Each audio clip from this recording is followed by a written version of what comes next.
Hi viewers, welcome back to my channel. আমি আজকে আপনাদের সাথে শেয়ার করছি অরিও চকলেট মুস রেসিপি। চমৎকার একটি অরিও ডেজার্ট। চলুন দেখে নেই কীভাবে তৈরি করব এই চকলেট মুসটি খুব সহজেই। এখানে আমি 12টির মতো অরিও বিস্কিট নিয়েছি ক্রিম সহ। এখন এই অরিও বিস্কিটগুলোকে আমি একটা জিপলক ব্যাগে করে নিয়েছি। এখন এই ব্যাগের ভিতরে রেখে আমি এই বিস্কিটগুলোকে ক্রাশ করব। আমি একটা রুটি বেলার বেলুন নিয়েছি। এখন এই বেলুন দিয়ে বিস্কিটগুলোকে ক্রাশ করছি।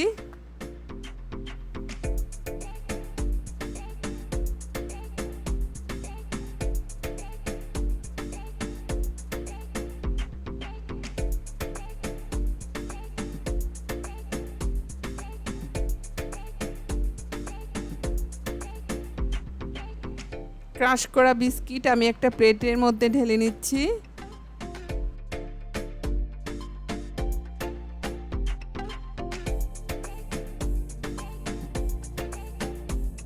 যেহেতু আমি চকলেট মুস তৈরি করব, তাই আমি প্রথমেই আগে চকলেটটা মেল্ট করে নিব। এখানে আমি একটা বাটিতে 100 গ্রাম ডার্ক চকলেট নিয়েছি। এখন এই চকলেটের মাঝে আমি অ্যাড করে দিচ্ছি 1 টেবিল চামচ পরিমাণ লিকুইড মিল্ক। দুধটা কিন্তু অবশ্যই রুম টেম্পারেচারে থাকতে হবে, আর এখানে ঠান্ডা দুধ ইউজ করা যাবে না। এখন আমি একটা পাতিলে পানি গরম বসিয়ে দিয়েছি। এখন এর মধ্যে আমি এই বাটিটা বসিয়ে দিচ্ছি চকলেটটা মেল্ট করার জন্য। এখন একটা চামচ দিয়ে নেড়ে চেড়ে আমি এই চকলেটটা মেল্ট করে নিব। আর এখানে কিন্তু আপনারা দুধের পরিবর্তে হুইপ ক্রিমও ইউজ করতে পারেন চকলেটটা মেল্ট করার জন্য। আর চাইলে চকলেটটা মাইক্রোওয়েভ ওভেনেও মেল্ট করে নিতে পারেন। এখন চকলেটটা ভালোভাবে মেল্ট হয়ে গেলে আমি এই চকলেটের বাটিটা নামিয়ে নিচ্ছি। এখন এইটাকে একটু নেড়ে চেড়ে এই চকলেটটা একদম ঠান্ডা করে রুম টেম্পারেচারে নিয়ে আসতে হবে। এখন আমি আরেকটা বাটিতে হুইপ ক্রিম নিয়েছি। এখানে আমি হেভি হুইপ ক্রিম নিয়েছি 250 গ্রামের মতন। এখন এই হেভি হুইপ ক্রিমটা আমি কিছুক্ষণ বিট করব, 1 থেকে 2 মিনিটের মতন বিট করব। এখন আমি এর মধ্যে অ্যাড করে দিচ্ছি পাউডার সুগার। এখানে আমি 2 টেবিল চামচ পরিমাণ পাউডার সুগার অ্যাড করছি। আপনারা আপনাদের স্বাদ মতো সুগার ইউজ করতে পারেন, তবে হুইপ ক্রিমটা একটু মিষ্টি হয়ে থাকে যেহেতু চিনি থাকে, তাই আমি এখানে 2 টেবিল চামচ পরিমাণ পাউডার সুগার ইউজ করছি। এখন আবারও একটু বিট করে আমি এখান থেকে অর্ধেক হুইপ ক্রিম একটা পাইপিং ব্যাগে সরিয়ে নিচ্ছি। আমি একটা চামচ দিয়ে পাইপিং ব্যাগের মধ্যে অর্ধেক হুইপ ক্রিম সরিয়ে রাখলাম। এখন যে বাকি হুইপ ক্রিমটা আছে তার মধ্যে আমি অ্যাড করব যে চকলেটটা মেল্ট করেছিলাম, সেই মেল্টেড চকলেটটা আমি এই হুইপ ক্রিমের মধ্যে অ্যাড করে দিব।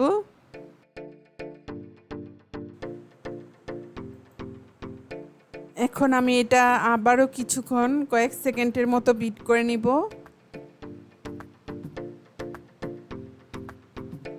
এখন এই চকলেটের মিক্সচারটাও আমি আরও একটি পাইপিং ব্যাগের মধ্যে ভরে নিব। এখন আমি যে গ্লাসটাতে এই চকলেট মুসটা সার্ভ করব, আমি 2টা গ্লাস নিয়েছি। এখন প্রথমে আমি দিয়ে দিচ্ছি কিছু অরিও ক্রাম্ব। আর আমি প্রথমেই বলে দিচ্ছি যে আপনারা আপনাদের পছন্দ অনুযায়ী কিন্তু এই চকলেট মুসের লেয়ারটা তৈরি করে নিতে পারেন। আপনাদের যেভাবে ইচ্ছে সেভাবেই কিন্তু এই লেয়ারটা করতে পারেন। এখন আমি অরিও ক্রাম্ব দিয়ে এর উপরে দিয়ে দিচ্ছি হুইপ ক্রিমের লেয়ার। এখন আবারও একটু অরিও ক্রাম্ব দিয়ে দিচ্ছি।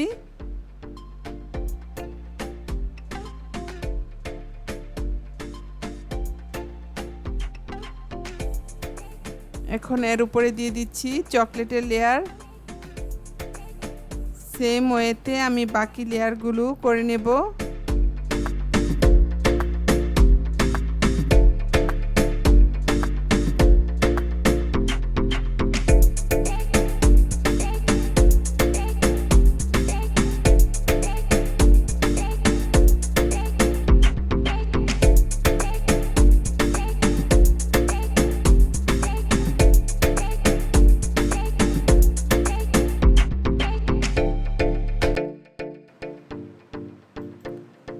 আমার চকলেট মুসটা রেডি হয়ে গিয়েছে। এখন এই চকলেট মুসটাকে কিন্তু আমি ফ্রিজে রাখবো প্রায় 3 ঘন্টার জন্য।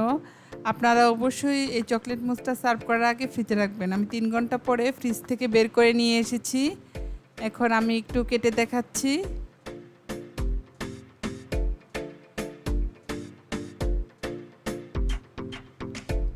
আশা করি রেসিপিটি আপনাদের ভালো লেগেছে। ভালো লাগলে অবশ্যই আমার চ্যানেলটি সাবস্ক্রাইব করুন, লাইক, কমেন্ট, শেয়ার করুন। সবাই ভালো থাকবেন। আল্লাহ হাফেজ।